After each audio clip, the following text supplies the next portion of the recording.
You're watching a Nighthawk Network presentation.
People, your boy E-Buck in the building. Y'all know what time it is. It is Wednesday. It is time for the Guru Sports Session. We got a lot of sports to talk about, and we're going to bring it to you because next week we is not. We'll talk about that later on in the show. But in the meanwhile, let's get to the show itself.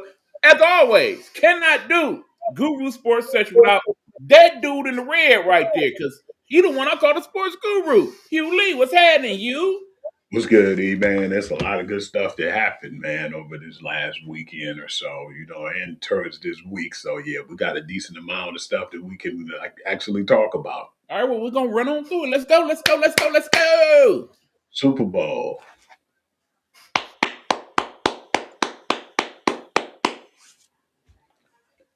Glad the Super Bowl is over. Glad this season is over. Amen. The football season kind of got dire. The playoffs was really good until the Super Bowl. That really sizzled fast.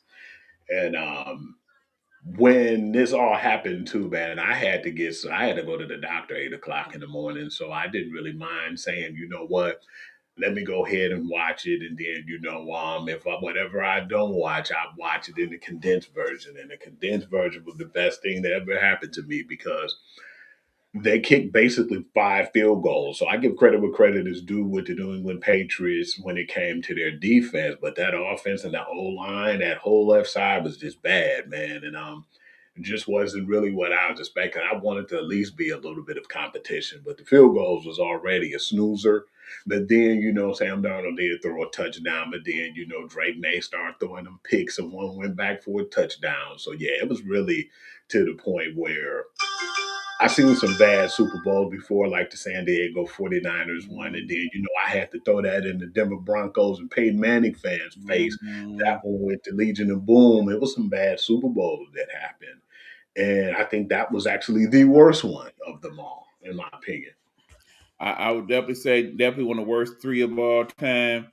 Bad Bunny, you did your thing, kudos. But the game itself, I mean, long story short, young quarterback, young offensive line, better defense. It was gonna happen. I mean, we pretty much called it the week before. We both said Seattle was gonna win. I said I wouldn't be surprised if it was a blowout. That's exactly what we got in the end, truth be told. Don't let the score fool you. It was a blowout. I'm glad Sam got his props too, because nobody believed in him. So I definitely want to put that to the forefront because I feel like they could have beat the Rams 3 times this year, in my opinion. Even when he threw them 4 picks, it was just, I feel like if he got enough space to get them into like close to field goal range, because them like 61 and 60 yards is usually not guaranteed. And when I saw that game, that made me say, man, damn, Sam had 4 picks and they still could have had opportunity to win this game. I want to see how the next game go. Then he threw them 2 picks early. I said, oh man. I said, this is not looking good. But the perseverance and seeing him coming back and then them having that ballsy play with Mike McDonald going for 2, I think that took the heart out of the Rams. And then when they played that last time, that was a really good contest and it went down to the end. But I just felt like it came down to the defense and Seattle not turning the ball over to make them Super Bowl champions. Because it ain't Long like story short, Sam, you earned something very few people in this life earn from me in this day and age. My respect. You do have it because you went past what we all expected you could and showed that you could. So congratulations, you're a Super Bowl champion. That being said, Hopefully, your organization will take a lot of that cap money that they have and sign the people they need to sign so that y'all have a fighting chance to do it next year. That being said, I'd be stunned if Seattle go back to back. Very stunned because I'm thinking about all the people that got hurt near the end of the year that changed the whole playoff perspective. Think about it. We ended up with a playoff with no Joe Burrow, barely Josh Allen, no Patrick Mahomes, no Action Jackson. I mean, at the beginning of the season, none of us saw that. None of us. I'd be surprised if Kansas City even make a run and go back to another Super Bowl in a while, like you said, because we don't know what's going to happen with Andy Reid. I don't know what's going on. Well, if Patrick Mahomes want to come back, it'd be kind of risky. I wouldn't want to do that, but it's a lot of things that's changing over there in that organization too. So there's a lot of things. Mahomes, I think he'll be back. The question is, do we get back Taylor Swift's future baby daddy? Will he come back? And he looked like he's gonna come back, and it's definitely good that they added Eric Bieniemy back to the squad because that's something that kind of fit and works with them. But You can see again, that. you got to see what they do in terms of free agency, Chris Jones, et cetera, et cetera. There's a lot of open questions out there. Yeah, so and then like you said, man, what happened with Super Bowl champions? Not to mention, think about their division right now, where you got Denver and LA, who probably will be just as good. LA actually should be better next year. When you consider their offensive coordinator now, and the fact that the two linemen that they lost early in the season will be back on their offensive line, and their running game should be stronger. So, yeah. Because when you lose a lot of pieces on the Super Bowl, most times, because if you're a Super Bowl champion, them guys want to get paid like Super Bowl champions. So I want to see the free agents in Seattle. Absolutely. Yeah, a lot of things change when you're a Super Bowl champion, man. You know. I mean, it's like I say, even if you don't believe it as a player, I promise you, your agent believe that, and he definitely gonna market it just like that. Absolutely. But yeah, man, like we said, congratulations to Seattle. I'm definitely happy for my man, Sam Darnold. It was definitely deserved. And on that note, like I said, man, it's time to get off into some of the other sports now. Starting off wait, man, we ain't gonna preview the UFL season now. That's the next football coming up. You playing games, man. Yes, I am. I forgot all about them, man. But no, I ain't trying to discuss them. And man. that's just how much work y'all got to do, UFL. You can't even convince a diehard football fan to watch the product. Good luck. We seen flashes at one point, E. Some of the things that even on the NFL integrated into their game, but it's just not the same, man. Like I said, hopefully they plan to go to more cities where football is not readily available, helps them in their endeavor. All that being said, yeah. I wanted to get into some of the college NCAA basketball with the men. Been some good ones lately, y'all. Man. Number 10 Michigan State upset number 5 Illinois, man. That was a really good game, man. I still feel like with that game, I was a little disappointed because I thought Illinois was going to do the thing because they've been playing really good. But like I said, man, it's been weird. This Peja Stojakovic's son has kind of been MIA. We know he's banged up. But if it wasn't for my man Keaton Wagler, man, they wouldn't even really be doing much, you know. So I kind of look at it, part of it, yeah, he's banged up. The other part is that he kind of taking a step back. Because that young man, he's stepping up to the leader front. You know what I'm saying? Yeah, that's something that I actually think Michigan State need because their current leader, Jeremy Fears Jr., he kind of setting a bad example out there, man. Yes, absolutely. Speaking of, man, when that kick to the groin, man, kind of figured he was going to get a one, man, because he done a lot of like low down stuff in that game, man, and a lot of complaints happened because of that. But I feel like he should have got a longer suspension than what he had, man. He on very thin ice with Coach Izzo right now. Trust and believe, because you know this Michigan State, we want you, but we don't need you. Pretty much. And he said the bad example, like you said, if a leader has that type of leadership, man, you don't want to even be affiliated with him. So right. If he was not the best player on that squad right now, he'd probably be riding the oak. I agree. If this was the earlier days of Izzo, he'd probably be riding the oak. Man, we had another good one, man. You already know that battle, between North Carolina and Duke. I'm so glad we're gonna talk about that one. Go on, state your case, bro. No, I was happy, man. You know, I'm a Tar Heel fan all the way through, man. Number 14, North Carolina defeated Duke, man, off of the Trimble late 3-pointer with zero point 0.4 seconds left. I thought it was going to overtime for sure. I looked and I said, okay, man, it looked like they ain't going to be able to get a shot off. But when he made that shot, he was wide open too, so he had to make that shot. Him making that shot, man, stunned Duke. And then I was definitely not really too surprised because they always play good, but was kind of surprised though because the run that Duke was on. But yeah, man, that definitely humbled them a little bit after that loss, man. But that was a really good matchup, though. It could have went either way. This is the game that college sports need, not just college basketball, college sports. Understand, as a person who is a college graduate, I can definitely relate to being a North Carolina student going into that atmosphere with your bitter, hated rivalry on TV. One, I really wish that game was on national TV. Really, really. I mean, Yeah. ESPN is good on, but no, we need those type of games on CBS, ABC, and because of the atmosphere of it in and of itself. Understand the front row seats to that boy, ridiculous prices, man. We talking $800-900 a pop. But fortunately, most of the tickets in that go to the students and the graduates, and they come with an energy that you just don't get in no professional basketball game. At least not one here in the United States. So when you have a game like that against a team that you know they don't like, and you know you got about 200 Duke fans there, but everybody else North Carolina, and then y'all mess around and y'all get into a heated battle. Damn good game. Biggs To played well. The guards played well. It was good defense. It was good shooting. It gave you a little bit of everything. And in the end, y'all went at the buzzer and stormed the field. That part was just awesome to see. What wasn't good to see, though, is what happened when they stormed the field. The thing where they got to messing with the assistants and hitting people and whatnot, we don't need that. That's something I did not like that went on there.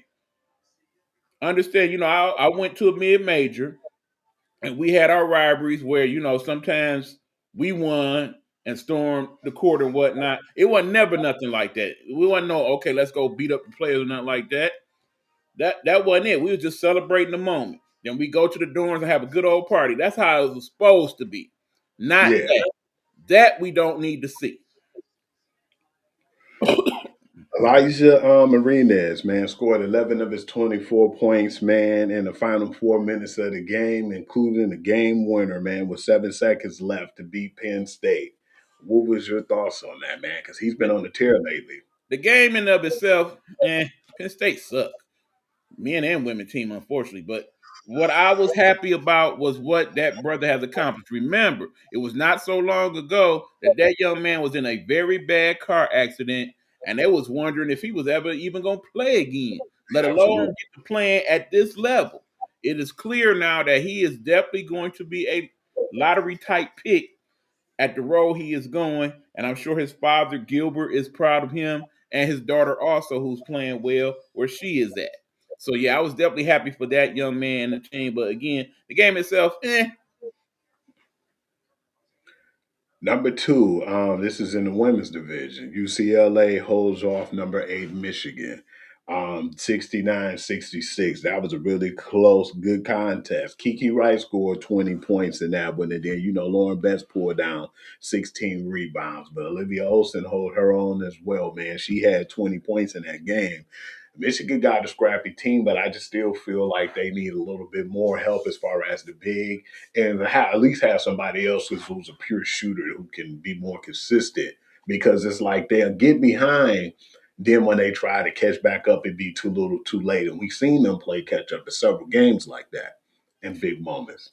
they got some very good people on that UCLA team. I don't think they utilize their bench as much as they should. That's part of what gets them in. They get to that point where they just get comfortable just getting Kiki the ball or lobbing it in the Betts, either one of the Betts for that matter. The problem they will have is when they face a team like a LSU or South Carolina, or obviously a UConn that's very scrappy and defensive minded, and they're gonna be like, okay, yeah, Lauren, we'll let you get yours, and we'll stop everybody else. So you know what? We're gonna double, triple team up on Lauren. The rest of y'all gonna have to step y'all game up. Meanwhile, y'all gonna have y'all problems because y'all still got to stop us on offense. Mm-hmm. So yeah, in the Big Ten, they got the Michigans and Michigan States. That's gonna get them trouble and things of that nature. I can see UCLA winning. I mean, losing maybe another game or two before it's time to hit the tourney. But in the end, they'll make out good with most of the good teams. It's the elite teams that they're gonna have problems with unless, like you said, they resolve some of those issues. Wear them out. Yes, Mm-hmm. man. We was gonna have to talk about this, man, because we saw it, we talked about it before. I've seen it in my algorithm several times. Very good article you sent me too, man. And I started following the lady on her podcast. It's just that simple to you guys. If you like something, if you like her content, or if you want us to add or put something else to what we doing, man, please hit us up in them comments, man, and like our links and please subscribe, man. It's just that simple. We definitely appreciate the ones who already did. Yeah, if you remember, Hugh, make sure you kind of add that to the comments, that article. I would love for other people to see that as well. Yeah. I Okay. We'll definitely do. like how she talks to sport. Yes, it really made me to have a female have that perspective too and to talk about that. And it was a really good article because she talked about both sides too. And I'm about to get into it. Number 19, Tennessee lose to number 3, South Carolina by 43 points. At first, that caught me off guard because you see how close the game was at first, by the half. And then for the game to get blew out of proportion like that. And Kim Caldwell was the one who basically said, and most times you will say as a coach, man, we just had a bad game and we need to do better. And I feel like I didn't prepare them as a coach, and I could have did better, and we will do better from this moment here on. Nah, she was like, I have a team who quit before in the past, and that's what they do. They're good at quitting. When they feel like they don't have their way and they can't do what they need to do, they'll just up and quit. And that's just who they are. That's who we are. How did you feel about her doing that with the team, man? Because that can actually help sometimes, to get them in their morale together. But if you lose that locker room, man, then that's not really good neither, man. You got to have some type of boundaries, and you can say certain things, but just the way you say it and the way you off put it. Because even my homegirl Dawn Staley said I wouldn't have said that, Then she tried to clean up some of the stuff because we seen some games where we feel like South Carolina went South Carolina, and we don't know the conversations in the locker room, but they always seem like they get back on track like they always do. But a team like Tennessee, too, man, and how coveted it is, man. We had, the Pat Summits and people who were there at that school, man. That's one of the better schools when it comes to just college football, basketball, or just the sport in general itself. And for this to be displayed, man, I definitely want to let you take the spotlight, man, because I know you wanted to talk about that. Okay, you're going to give me a few minutes and let me get some space on the runway here. It's a semi-complicated issue. First of all, I know you're thinking, okay, why did she just kind of throw her team under the bus like that in the media? Now, understand that is not nothing new for coaches to do. Kim Mulkey has done it earlier this season, if you remember that. Of course, my coach, Coach Oriema, he's done that on a few occasions this year with his UConn squad. And understand, UConn ain't even lost nothing. They undefeated. Not And one. he still has been critical of them during media sessions. The problem I had wasn't what she did, it was what she did, which was to say your team quit. Okay? It's certain things you just don't put out there for public consumption like that. Basically saying her team quit to the extent that she said it was like throwing chum in the water for the Sharks. You know what I'm saying? Because at that point, you still got to play a very tough SEC schedule the rest of the season, okay? And people are going to look at it now like when you start to get down and miss a few shots, that's when they're going to get to talking in their ears like, yeah, y'all ready to quit yet? You ready to tap out?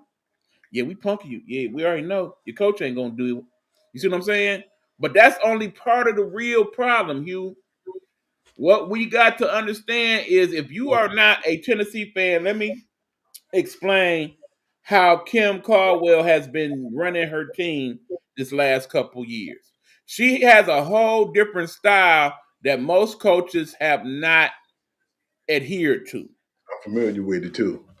Here's what happens. Basically, there is no legit starting five for the Tennessee Lady Vols. Okay, what happens is she assesses from game to game who she feels has done the most efficient job in the last game and the last practice and so on. And then based on that, she then puts the starting five together. Now, that being said, there is one person, I believe that's Spearman, who is a starter more times than not. Everybody else, it does vary and fluctuate. That's the first thing. Second thing is when she coaches, she does this thing where she takes out the whole squad and puts in a whole nother five. Okay. So, like, say they get 6 minutes in the game, they take out everybody and replace them with 5 other players, and they rotate like that throughout the game. That, according to her, is to keep everybody fresh and also to keep the other team off guard as to who they should guard and what have you, because you don't know what 5 is coming back for. So it helps from the standpoint of, yeah, everybody gets to play, but sometimes you got to look at it from the standpoint, should everybody be playing? You know, of course, I'm going to use the example that I'm most familiar with, which is UConn. UConn has 10 McDonald's All-Americans on that squad. You know, as well as I do, Hugh, that most of those other kids that don't start for UConn, they are probably starters anywhere else in the country, without doubt. But yet, they don't get to start at UConn, and guess what? They work through it. You don't see the problem that this Tennessee team is having right now, because some of those players are looking at it from the standpoint of, okay, look, I know I'm better than old girl. Old girl playing just as many minutes as I am. If I was playing more, I'd be scoring more. I'd be rebounding more. I'd be doing more. But coach ain't seeing it like that. She going with her method no matter what. Now, on the one hand, yes, she has a winning record these last 2 seasons. They even beat UConn last year with that style of play. So it gave her a little cachet to say, well, see, my plan works. If y'all listen to me, we can get it in. What's happening this year is that, yeah, the teams they play, because you know how SEC do, the bootleg teams, they will play them. They will play them and they will beat them up, okay? But any team that's decent or elite, that style of play has not worked well for them. And it's all come to a head these last 2 games. Understand, when they played UConn, there was points in that first half where they were ahead. Okay, and I'm talking about not by a couple points. They was up on UConn by about 8. UConn, before that game, probably had maybe 20 minutes all season where they were behind at all. Okay, they was behind a good part of that first half of that game. The problem, of course, is that when you keep switching people back and forth, at some point they're like, damn, but we winning. Let us cook, coach. Let us cook. And she didn't do that. She stuck with the plan. And then the plan came back to bite her in the butt because, as you know, UConn, much like a lot of the elite teams, the UCLAs, the South Carolinas, LSUs, they are better second half teams than first half teams because they have coaches that make quality adjustments. Coach Auriemma did that. So in the second half, you looked up, and now they're losing by 18. She's still going with the plan. Next thing you know, they done lost by damn near 40. Okay. Did we learn from that? No, we did not. We went South Carolina, same game plan. Dawn Staley has won 3 national championships for a reason. She ain't no dummy. You know she saw the tape. You know she studies Coach Auriemma religiously. Remember, they were coaches together on that Olympic squad a few years ago. And she is going to be the Olympic coach. So she is constantly looking at other people's tapes to see who she's going to add to that squad.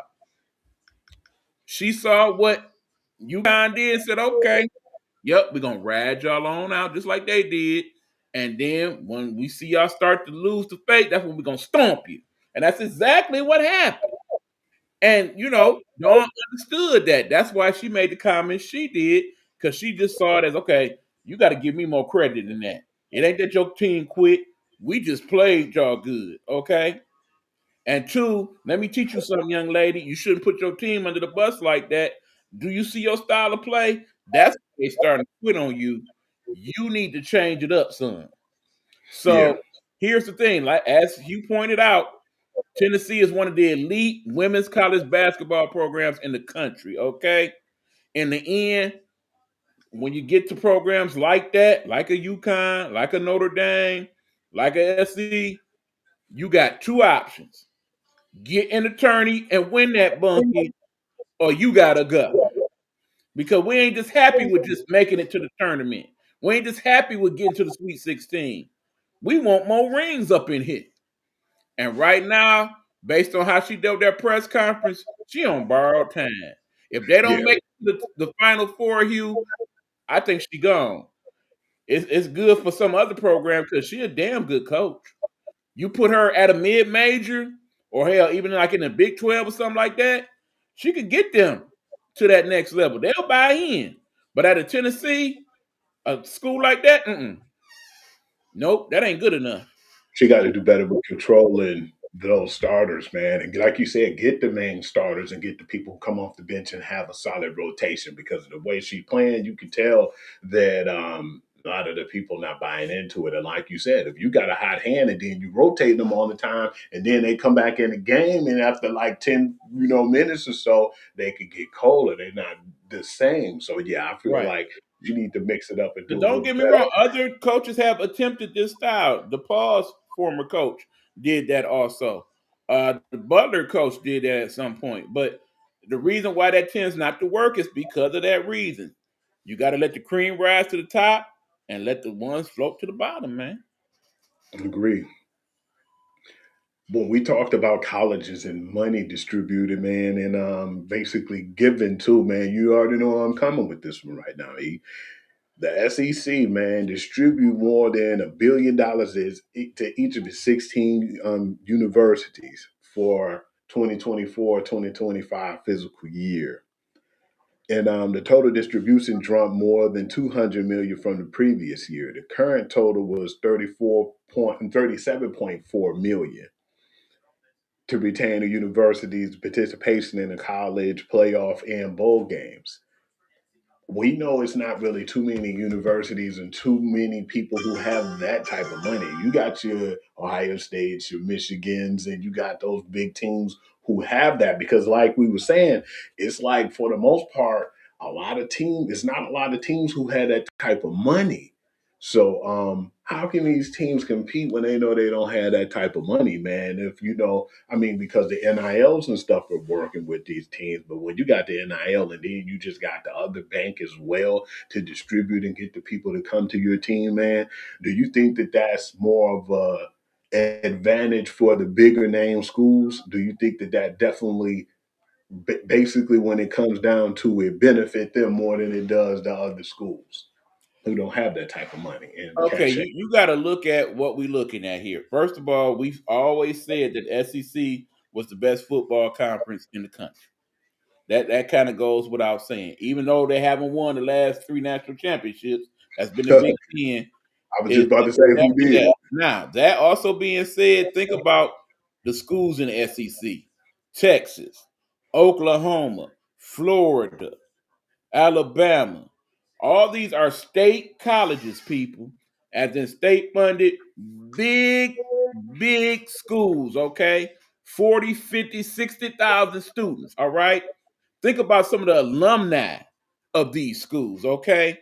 So when you think about the booster clubs that they can boast, take Oklahoma, for example. You know who went to Oklahoma?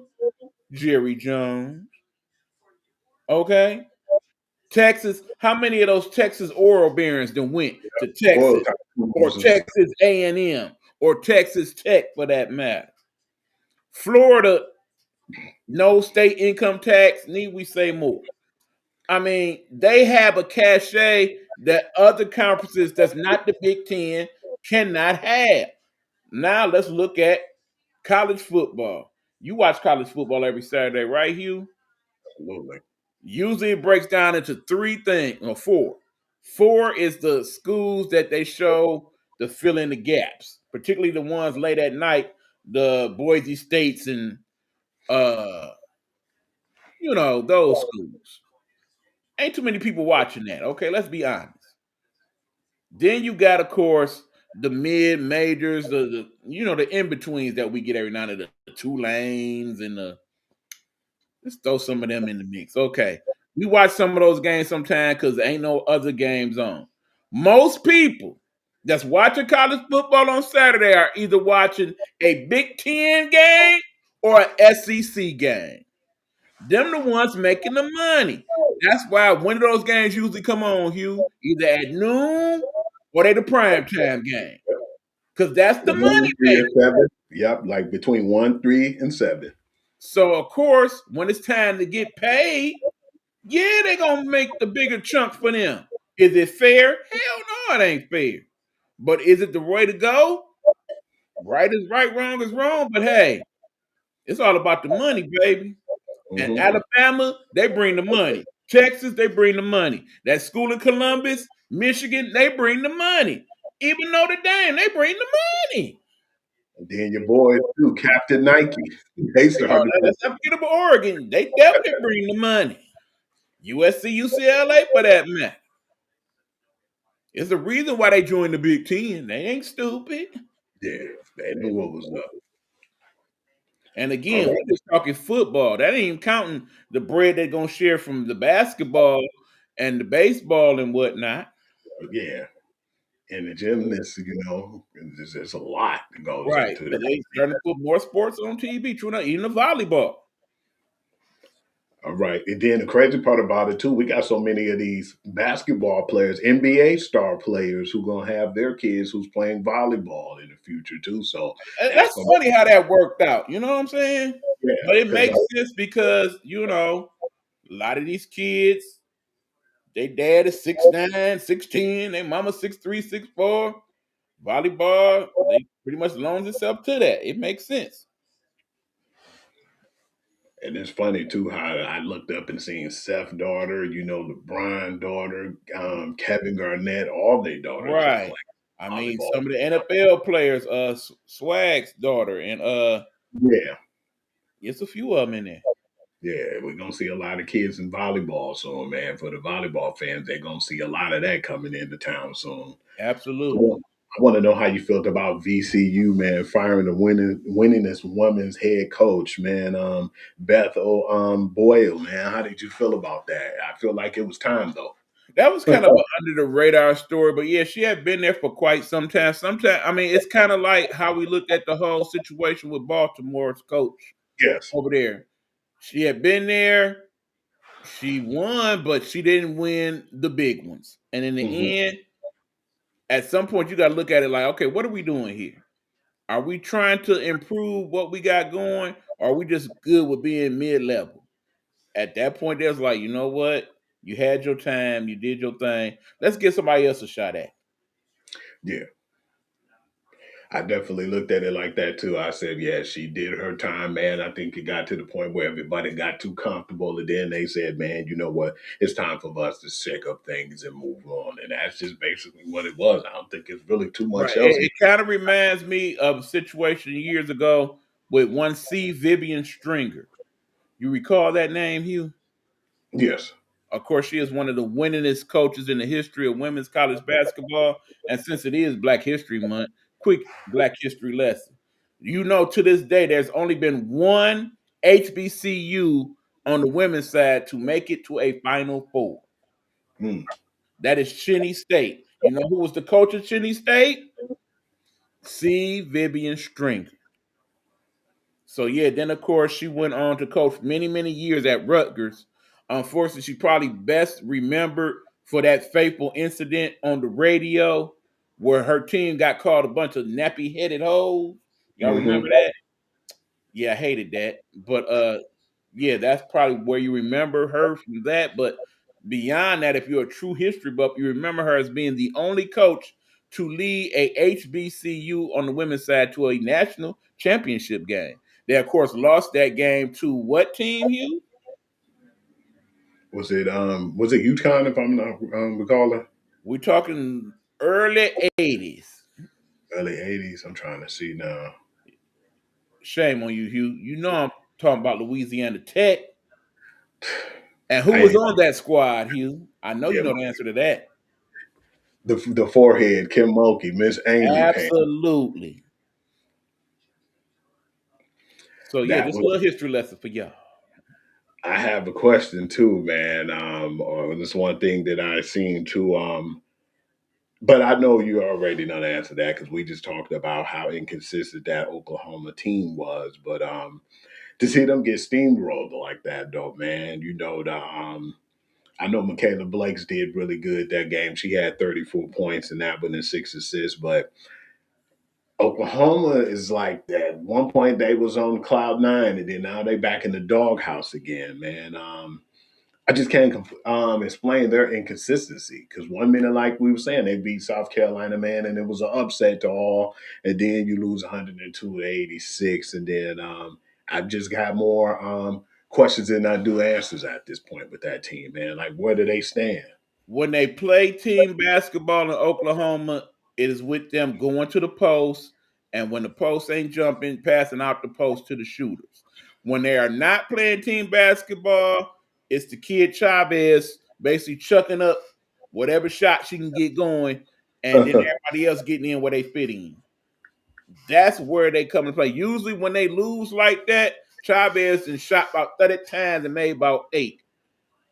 Her game is Kobe Bryant like that when it comes to that. Because, you know, Kobe would shoot and keep shooting and keep shooting. Unfortunately, her defense is nowhere near like a Kobe. So that's where they come up short. I think that is allowed by Oklahoma because in the end, they want to keep her around. Remember, in this day and age of NIL, you got to kind of keep your stars happy, you know, so that they still want to stick around. Because obviously, if they don't, they hit that portal, and here you go digging. And you know that kid's from Texas, so you know if somebody in her agent's ear, because you know nowadays all these kids got agents. Like, you sure you don't want to come back home? You know, after Madison graduate, they're gonna need somebody. You know what I'm saying? I could see it playing out that way. I was really surprised she didn't go and stay home. I'm very surprised that Texas let her out the state because remember she had several options: Texas, A&M, Tech. So yeah, PCU. I mean, come on, SMU. Okay, man. I want to get into Baylor. Of course, you know this much too, man. And I'm about to move it now from the college to the actual NBA level now, man. The fight, man. You know, people call it the Malice at the Palace Part 2, but the fight between Charlotte and the Pistons, man. We knew that we was gonna get some crazy suspensions in that game, but do you think with these suspensions too that they was trying to lead by example and say, hey, we're not gonna tolerate this, like things happen and it got out of hand? Yeah, I'm absolutely gonna answer that question and a few others here on the show known as the Google Sports Session. But first, let's get some commercials in. Commercials from Nighthawk Network. Nighthawk Network, our voices, our people. Be back with the rest of the show after that. Hold up.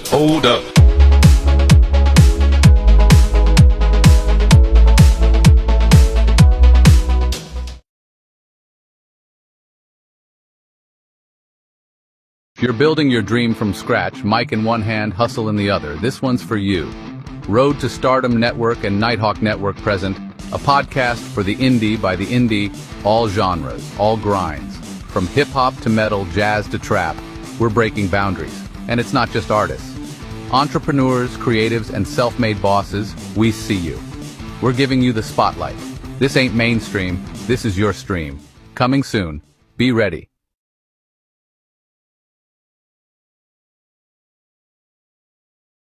Two new radio stations hit the net, Road to Stardom Radio and eBuck Beats Radio. Check us out on rdoai.com/RTSR or eBuck88 to hear great music created by us. You won't be disappointed.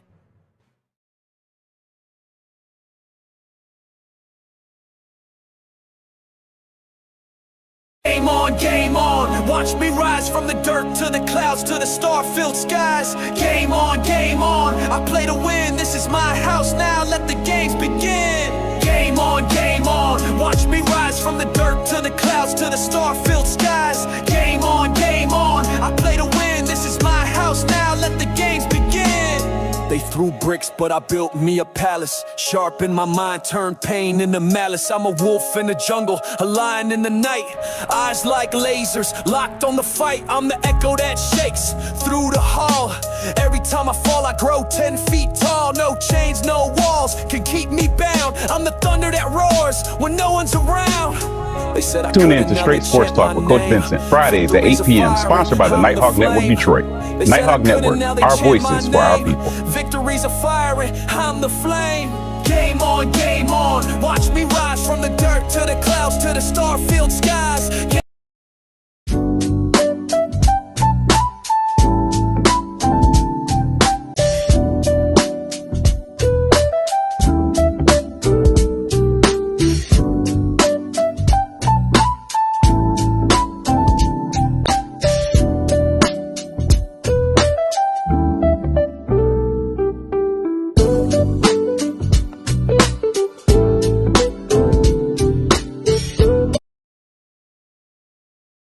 Prior years before, because the fight wasn't as egregious when it came to Atlanta. You know, when they had their fight, it was just grabbing of the jerseys and people wouldn't let go the jerseys on that end. But yeah, that fight, man, it was punches being thrown on that, man, and connecting. So yeah, what was your thoughts on those suspensions, man, with the Pistons and the Hornets? All right, first of all, those who are comparing it to Malice at the Palace, y'all so highly disrespectful.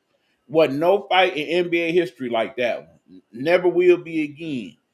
If that happens, they not only shutting the game down, then everybody gets fined, suspended. It'll never get to that point again. I don't ever see that happen. First of all. Second of all, yeah, it was some confusion and whatnot. It was definitely the fight of the year in the NBA thus far, but remember, we in our 40s and 50s around here, okay? We done seen some real NBA fights. That's pillow fight compared to what we done seen. And remember, in some of them fights that we done seen in our younger days, what happened in that game wasn't even a fifth of what we saw. And in them fights, not only did nobody get suspended, thrown out the game, and in a few of them cases, it wasn't even no fouls called. Yep. They just kept on playing.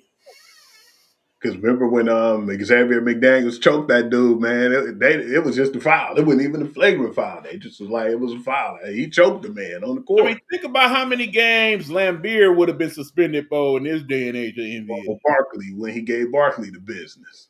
He basically would have had a couple years where he probably wouldn't have played at all. Yeah. For real.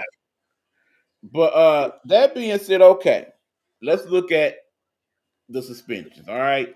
First of all, Beef Stew, my dude from my team, the Pistons, all right? He got 7 games. A lot of people say he got 10, 12, what have you. Yeah, on the one hand, you know who hands out the suspensions in the NBA. Of course, that is Joe Dumars, former Piston. And, of course, anytime the Pistons is involved now, they're going to be looking like, yeah, Joe, I know that's one of the Pistons, but you better do your job, dog. You better do your job. So he did his job. He broke him off a little something, but in the same token, he still looked out for him at the same time. Because, yeah, he could have gave him a nice little Draymond type setup since he is a multi offender and broke him off a hot 15. But no, he looked out because in the end, he been a Piston. He know how that go. But also, he looked at it from the standpoint of, look, he just trying to be a good teammate. I really hope that somebody on that squad that got the real money, like the Cades and the whatnot, be like, look, bro, don't even worry about that fine. We got you, bro. Hey, I really want the owner to be like, yeah, you still gonna get your money. Because in this day and age of NBA, you know it's backdoor stuff that go on. Oh, absolutely. Don't be surprised if Stu got a commercial all of a sudden. I'm just saying. Okay. Anyway, he got 7 games. I thought that was fair.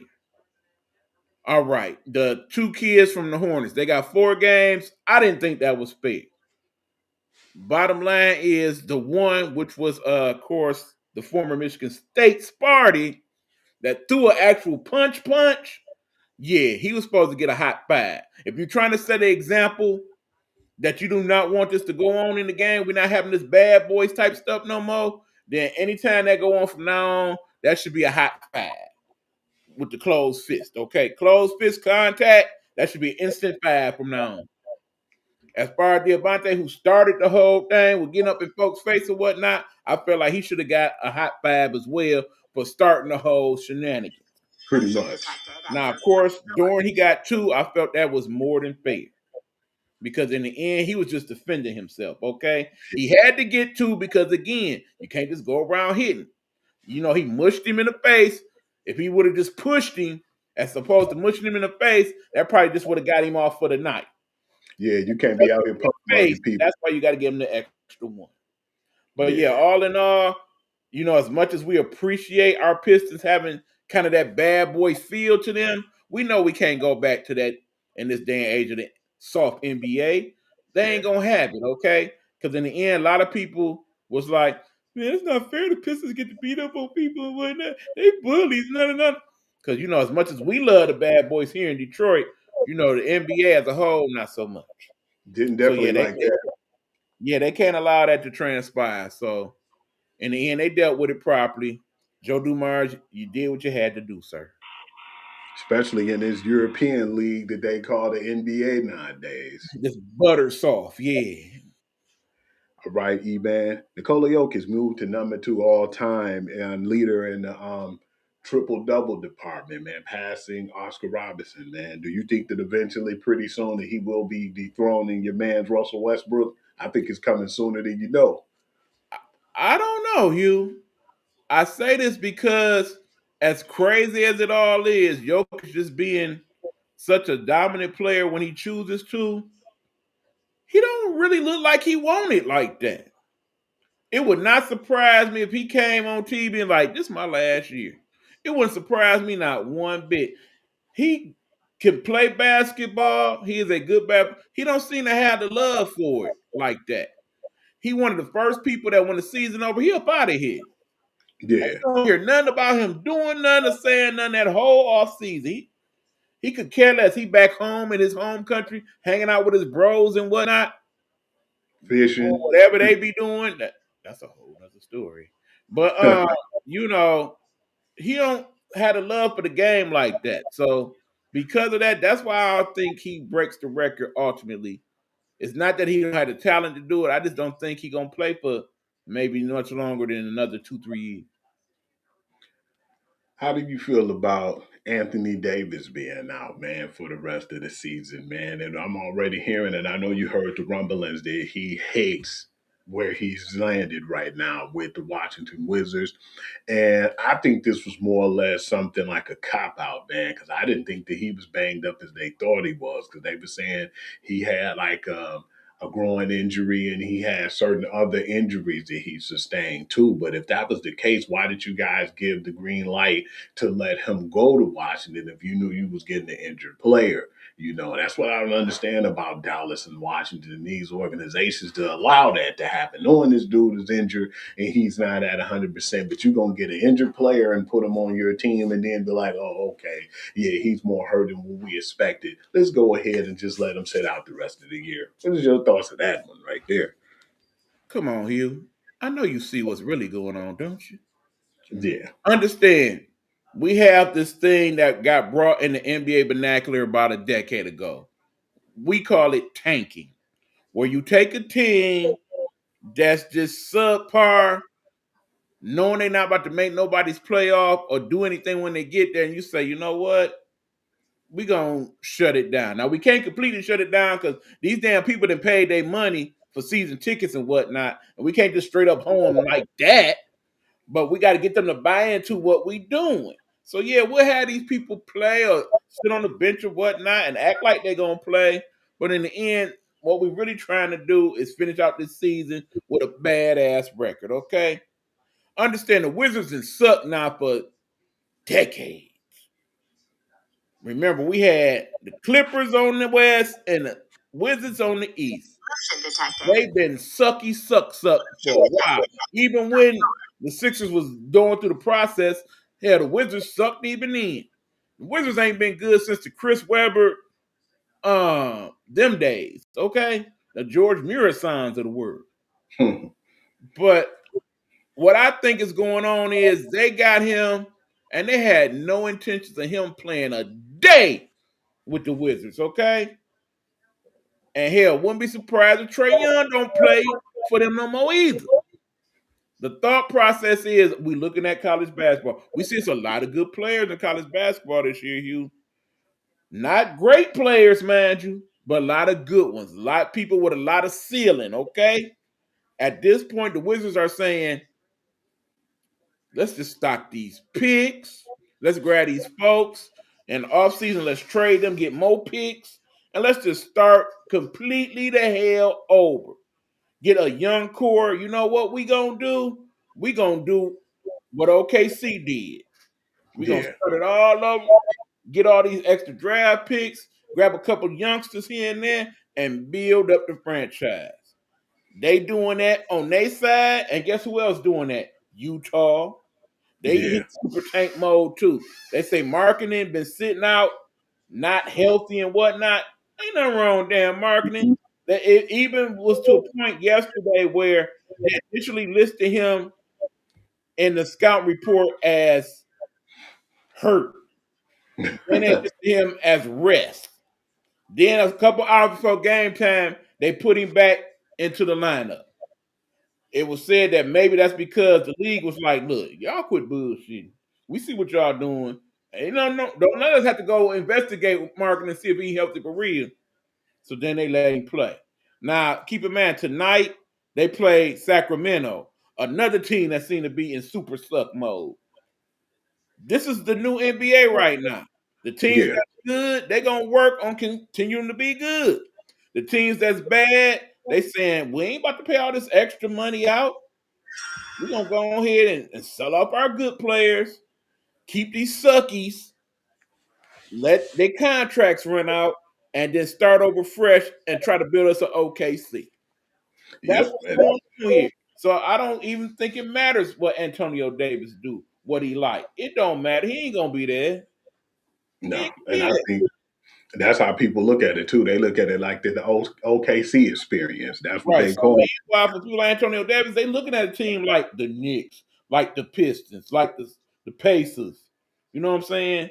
Teams that's like right there, but ain't gonna quite make it this year. Them the teams that he trying to be on next year. So they gonna get that one. I mean, because if the Pistons don't get it done this year, it's probably gonna be because of that one big top-notch scorer that they don't have outside of Cade. Anthony Davis, if you can get him to play 50 of them 82 games, particularly the ones that count the most in the playoffs, there you go. Yeah, because I believe they definitely gonna get some draft capital. And it ain't like Antonio Davis ain't made his money already, so he should be more than willing to take a couple pay cuts to get on a championship type squad. Yeah, him and Trae Young at this point in their career. Absolutely. Yeah, like as far as what you said with the Utah Jazz, man, yeah, you could tell because I was like, man, I ain't seen marketing play in a minute. So yeah, I was questioning that myself. And they got all these people that's over there like, why would y'all get Jaren Jackson Jr. and think that you're gonna build around him? Nah, man, they about to get that and put that into draft capital, man, and they get them some stock and then rebuild. But just like you said, man, OKC just basically showed you because for so many years they were so bad. And they stopped all those picks, got that team together, and now they still have first round picks and all types of stuff that they can do right now. They got more than what they need to do with. So even if they don't win that shit, they got all that stuff to work with. Maybe smurf around and use that to get Giannis. You know what I'm saying?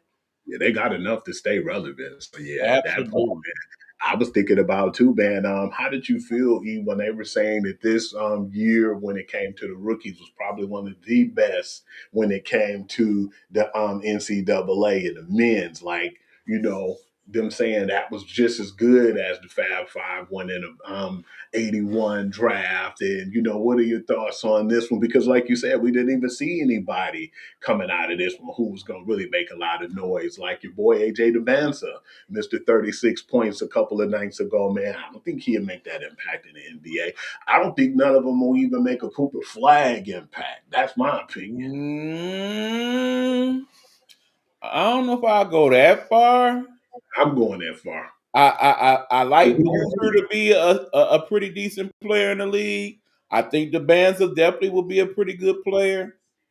Cooper Flag, but no, I say it's at least a good 3 or 4 of them that could be impactful. But again, the Fab 5 year, and remember, we talking the Fab 5, but also remember that's the year that they lost to Duke, and that Duke team had some damn good players that came out too. So I don't know about all that there. Yeah, I kind of figured, and I know Jalen talked about it too, Jalen Rose and whoever, and Jamal If Murray. anybody should talk about it, it'd be them two.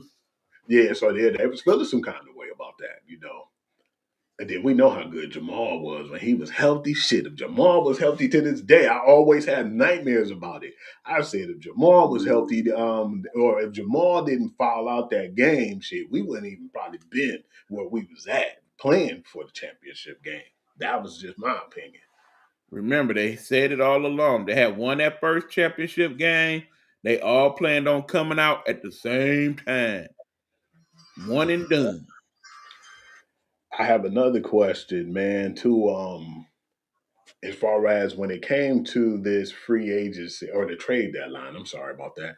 In this trade deadline, who you think will benefit the most from it? Because one of the teams I've seen, and it's not like no really super big flashy moves that I felt like, but you didn't really need that. I feel like Jose Alvarado was a good pickup because him and Josh Hart is kind of like hybrids and they'll feed off each other. And even though James Harden old man, but he's making an impact on that Cavs team. And some of them players or some of them teams needed those type of players to plug and play to even try to compete in the East right now. But who do you think had the best when it came to the trade deadline deals right now? You're not gonna like my answer to this. My answer is the Chicago Bulls. Let me explain. We saw what the Bulls did during the trade deadline. They said, okay, we got these folks, and we in this East, and we still ain't doing nothing. Boom! Blow it all up. Grab whatever the hell we can grab for whoever the hell is worth anything. So right now, they got bits and pieces of a team over there in Chicago. So you saying, what you talking about? They still ain't got no squad. Hugh, that's the point. They want it like this. Again, this is a whole nother level of tanking that they own, okay? They thought process is, we in one of the biggest markets in the country. We ain't bringing nothing good to the table. We still gonna make money because this Chicago. People like to have stuff to do. Bulls suck. We know that, right? Have you watched Chicago play this year? Don't look at the team. Look at the audience. Ain't that boy still filled to the Raptors? But I do like some of their players, though, man. Like Montes Bazulias, Colin Sexton's been over there. They suck and you know it. Look at the crowd, though. They there. They paying their money. Chicago Bulls still making a profit. So right now they thinking, we'll make it better later. But right now, let's get all these extra things off the books so we can make a little bit more profit. We'll fix the team later. I don't even think they press to fix it next year. You silly. I think they'll just keep adding little bits and pieces until they can work it out. Yeah, because they blew that squad up too, man. Like crazy, the trade deadline. Every time you turn around, it was them making deals. Because in the East, they ain't about to be no much better than anybody else no time soon, unless they mess around and be like, you know what? Here's all the money we done saved. Can we have Giannis, please? And here's all our picks. Take them. F them picks. You can have 2028, 2029, 2030, 31, 32. F them picks. Just give us Giannis. Because in the end, Giannis, you come to Chicago. It's Chicago. You love it here. Is we gonna win? Don't worry about that. We're gonna pay you good. We're gonna pay you $65 million. Why? Because in the end, they'll recoup that because people still gonna come just to see Giannis play. That makes them money. Giannis makes money. They still don't win a damn thing, but everybody's happy. My answer: Chicago Bulls. So you think he gonna do the Myles Garrett move if they throw the money out there to him? Giannis, it's a 50-50. I don't have no great read on him. How did you feel about Golden State and the Kristaps Porzingis move? Well, Golden State got to realize at this point it's almost about that time, y'all. It's that time. It ain't almost. It is that time. It's getting late, literally and figuratively. Our team is old as shit. It's time for them to just blow that mug up. It's time to go ahead and finish out these contracts and let all these future Hall of Famers ride off into the sunset and figure out what the new Golden State look like. Anything else you want to add and plug in on there, man? We done here? We're done? We're done? We ain't even do no commercials. Okay, well, I got a few things we got to talk about. I can't let us go out like that. First of all, today spring training has started. Yeah, buddy. People probably ain't interested in that, but we're excited about that. I don't give a damn, y'all. We doing this one for us. I love my baseball, okay? Yeah, you know that. As a Detroit Tiger fan, I am looking forward to this season. Y'all know why. First of all, we done made some good signings these last few days. Well, our pitching staff, man, dude. I'm telling you right now, man. You probably think I'm tripping, man, but once I get a chance, I'm getting this new MLB The Show because I got to get that pitching staff, man. It's just a lot to deal with, man. You got Framber Valdez, you got Justin Verlander back, and you got Turk Skubal. I'm trying to see what's up with Joe and All-Star Casey Mize. And if we get anything out of Flaherty, that's a bonus. Anything. And then, man, I'm just hoping, man, that they do good with them bats too, man, because we need it. But with that pitching staff, there's a lot of L's. Now look, man, we got 5 quality starters. Remember, we got the Milton kid that'll probably start in AAA, but he done showed us signs that he might be that guy. And then, of course, Jackson Jobe, still recovering from his Tommy John, is scheduled to be back somewhere around June or so. So, at some point, Verlander will probably miss a few starts or Flaherty or whatnot. It'd be nice to just plug him on in, or Montero that usually does a pretty decent job in spots. Yeah. And then remember, our bullpen with Jansen and Finnegan and yeah, buddy. Really stepped up what they did. It was some sneaky deals too, because I was pissed that first one. I was like, man, why are we not trying to, sign my man Turk Skubal for a long deal? But you said, Hugh, I don't think they done yet, man. It's still something up because when you seen the Framer deal, you said, okay, we got Framer and we still got Turk Skubal. You was like, Hugh, man, there's still one move to be made, and we remember. My man Justin Verlander teetered when coming home the last 2 years, and we just came up short because they'll get us by a little, like $1 million or $2 million here or there. But at this point, he said, "Nah, man." I was glad that he stepped up to the plate and said, "Man, I have unfinished business in Detroit." That was one of the things that made him come back, and I said, "Finally." Trust me, he will always have love down there in Houston because he won them a couple championships. They'll give him some nice ovations to San Fran. He'll never had a love like he got in the D. Okay, it's been years now since he wasn't here. People still wear their Verlander jerseys down there. He will always be my Tiger. So I was ecstatic when I found out that he was coming back. Very good news, man. That really hit. And remember, he right now is the current leader in wins in baseball. He is the probably last possible person that could win 300 games. When you consider how pitching goes nowadays and whatnot, he may be the last 300-game winner when all is said and done. He only 36 games away from 300, I think it is. He could realistically get that in maybe 3 years if he can pitch to 45. I can see it. Definitely happy to see that, man. It was a lot of good things, chiming right now Right, because but again, we'll do our baseball preview, obviously, but yeah, definitely looking forward to our baseball though. Absolutely. yeah, Okay, there's absolutely. that. Um, yeah, since we like to talk about other stuff, we ain't just gonna talk about the major sports. Let me throw in a couple quickies for you. First of Mhm. all, the Olympics, man. How's it going for you? I ain't really been watching too much of it, man. But when I heard the news and when I saw that whole situation with Lindsey Vonn, man, that kind of hurt me, man. But then I know Chloe Kim been holding it down too. I know that the hockey team hasn't been doing so bad neither. So yeah, I've been definitely chiming in and seeing a few Particularly the things. women's team, they Yeah, dominate. yes, absolutely. Because But I no, seen that when I got up early in the morning, and because I was surprised on one day I got up early because I started trying to get up early, from when I had my last doctor appointment on Monday.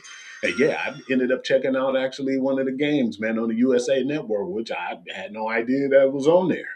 right, and see that's the thing, because I have my sleeping issues. It kind of worked out for me because I wake up in the middle of the night now, and usually they showing the highlights of what on during the day. So that's how I've been catching some of the Olympic stuff, and it ain't been too bad. Obviously, Winter Olympics ain't really our jam like Summer Olympics is. The United States, we doing all right. We ain't dominating. But then I thought about two things. One, we ain't had no real Olympics in a long time, Hugh. No, not at all. No, I say that because remember, usually either we then boycotted the Olympics like we did in Montreal in 80, or the Russians then boycotted the Olympics or ain't been allowed in the Olympics because of doping scandals, wars, all that stuff. I don't even think the Russians are in this Olympics, if I remember correctly. I'm not And mistaken. because of that, it's kind of tainted.